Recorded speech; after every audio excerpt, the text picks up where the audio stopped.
Matt Turner, another clean sheet, boys. 4 games for the Arsenal. 3 clean sheets as they beat PSV Eindhoven at home 1-0. Granit Xhaka with the goal, who's being reinvigorated this season. Renaissance, this guy. He still got a yellow card because that's what Granit Xhaka does. But good news for Matt Turner. Heath, I'll come back to you on this. I'm seeing some comments that maybe he's still not our number one. We had Zack Steffen in Middlesbrough have a big 4-1 win yesterday, and that was important. They were down 1-0. They came back and scored 4 unanswered. Zach's seems like he's playing a little bit better, a little bit sharper. He can only do what he can with the guys in front of him. They do give up a lot of chances, but sometimes it makes you look better as a goalkeeper. Matt Turner, conversely, though getting the clean sheets, hasn't really been peppered at any point. He's had to make a save here or there, but it's not like he's getting shelled like I think Zack Steffen is on a regular basis. Yeah, I mean, that argument can be sold. That argument can be sold both ways, right? Which is like the best teams in the world require their goalkeepers to make 3 saves a game. And they got to be huge saves. I'm not saying that's Matt Turner, but Matt Turner in these circumstances is going to have to come up with a couple saves or 2. And I would argue that's a challenge in itself, right? Where you're not facing a lot of action. You got to stay dialed in and focused and be able to organize and then make those few plays that make you win games. We were talking about that with Maxime Crepeau with LAFC. We're not ever questioning Matt Turner's goalkeeping abilities. I mean, he was peppered with the Revs, won goalkeeper of the year. We've seen what he can do as a goalie. It's not about the saves. It's about the feet, right? And I think, if anything, Arteta's comments about Matt Turner's progress and playing with his feet, that for me is what we should be focused on. Okay. Oh, I fully agree. But it's also about the way in which we decide we're going to play. You take it off the last 2 games, it doesn't matter what goalkeeper you put in. Now, if you want to force us to play out of the back, then it should be Zack Steffen for sure. But at the same time, we've seen Zack Steffen make mistakes with his feet. Mm-hmm. Matt Turner, though, is a different conversation. But overall, it's really easy to say, but he's not facing any action. Or this guy is getting Europa League action as a goalkeeper before a World Cup. That is huge for us. I don't care if he doesn't touch the ball once. It is huge. I've played in games where you don't have a ton of action come up your side or whatever. But if it's in a big game and all of that, like I got battered by Bayern Munich in my first Bundesliga game. I left a better player. It's not always about like, he made 10 saves in the Europa League every game. That makes him better. It's the experience. It's so many other details that go into making him a better player that I think it's hugely beneficial, regardless of people saying, but it's an easy game or it's Europa League or he didn't face any action. No, I'm glad you brought that up. That's a nice flex that you played against Bayern Munich. I played against Real Madrid once, and I learned a lot in those 90 minutes. No, you don't say.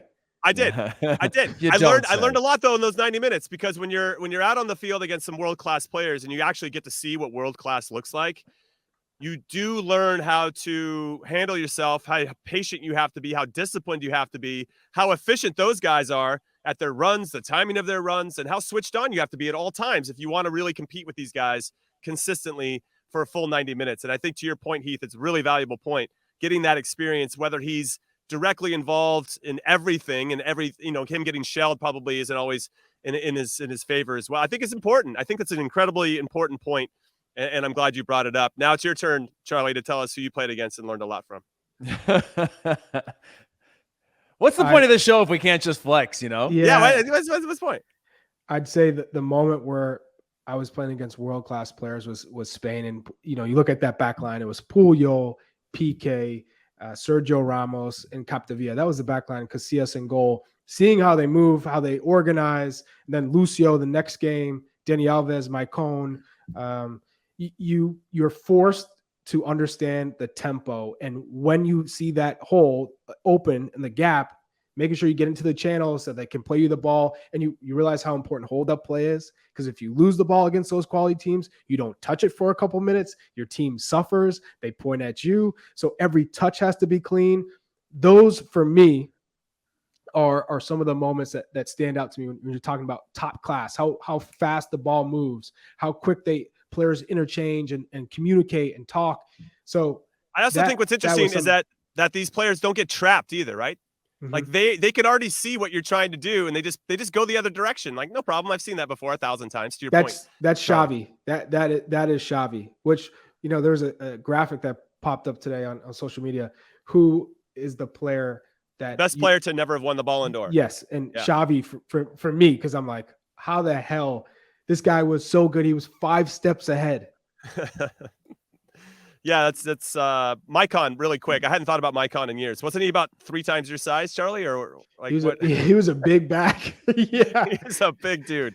Big dude. All right, let's keep this conversation going. Let's stay in the Premier League, or at least with the Premier League team. Christian Pulisic subbed on in the 61st minute of Chelsea's 0-0 draw at Brentford. Both teams put 5 shots on target. I know that Christian had a good opportunity when he came on, started to drive the game like always.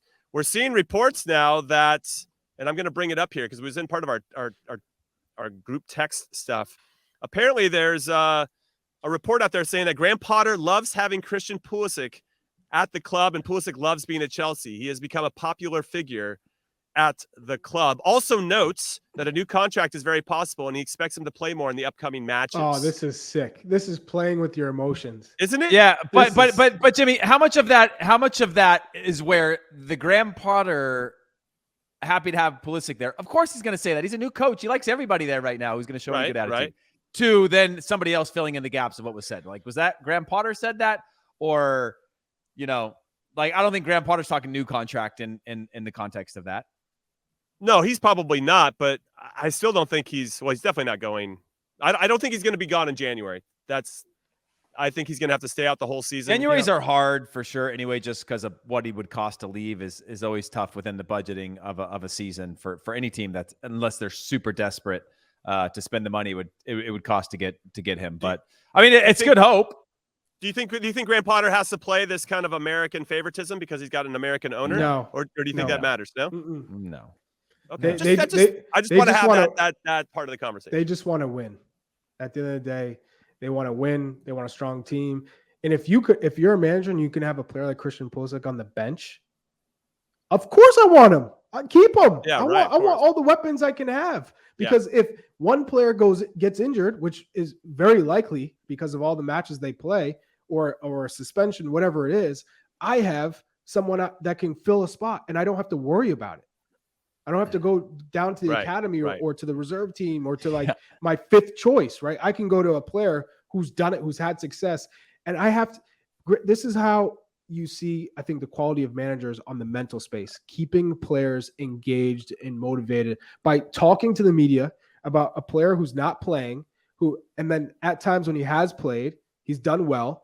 You have to keep him engaged, because if you go in the media and go, I don't know about his future, I don't really rate him, or he's far behind, he's got to wait his chance.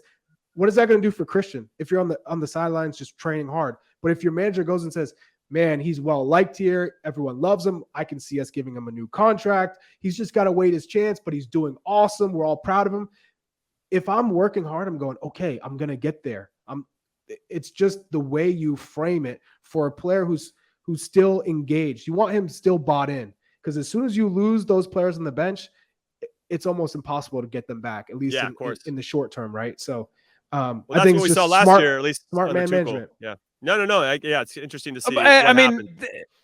But I agree with you, Charlie, and that only lasts so long, right? With each manager, you get that window of time that the player trusts you, right? Oh, yeah, I'm part of your plans. Like Charlie said, a manager's job is to manipulate that situation, right? Because if I can have a Christian Pulisic as number 6 on my bench or 5 on my bench, dream scenario, right? Not a dream scenario for Christian Pulisic, but if you can keep him motivated and get Christian Pulisic level performances out of your 6th on the bench or 5th or 4th or whatever that is, because we've seen them use 5 subs and he doesn't come in, that's a dream scenario until you need to be able to make the change. So if you're him, you're playing a little bit of that game of like either he's part of your plans or you're not, but you still need to extract all of the value you can out of a player like that to get results until you can move him. I mean, not to say I don't trust Graham Potter, because Graham Potter has become a manager the hard way. He has done the work to go from, Östersunds in Sweden, I believe. I don't know if he took over when they were in the 2nd division or first, but like literally climbing all the way up the ladder. I respect a guy like that because he's had to do that at every level to make it. Yeah. 2nd division in Sweden, that Superettan, think about that, to Chelsea. That is paying your dues. I mean, he managed against Greg Berhalter in the 2nd division in Sweden. Who won? I'm curious. You got to go back and find that. I'm pretty sure. That way we could just say if Greg won, Greg is better than Graham Potter, and that's why Christian Pulisic should be. Yeah, I think Potter's team won. Either way, this whole thing just feels like a big distraction, and that doesn't bring you peace when you're a player and you got this other stuff Mhm. that's floating around. Hopefully, we got a mental giant over there in Christian Pulisic who can handle all this stuff. So far, so good, but we'll see how it goes because we're only judged by our World Cups, right? I mean, when you're with the national team, it's how you perform there. I mean, everybody can talk about friendly this, friendly that, but what are you doing in the biggest of games? That's the most important Facts. thing.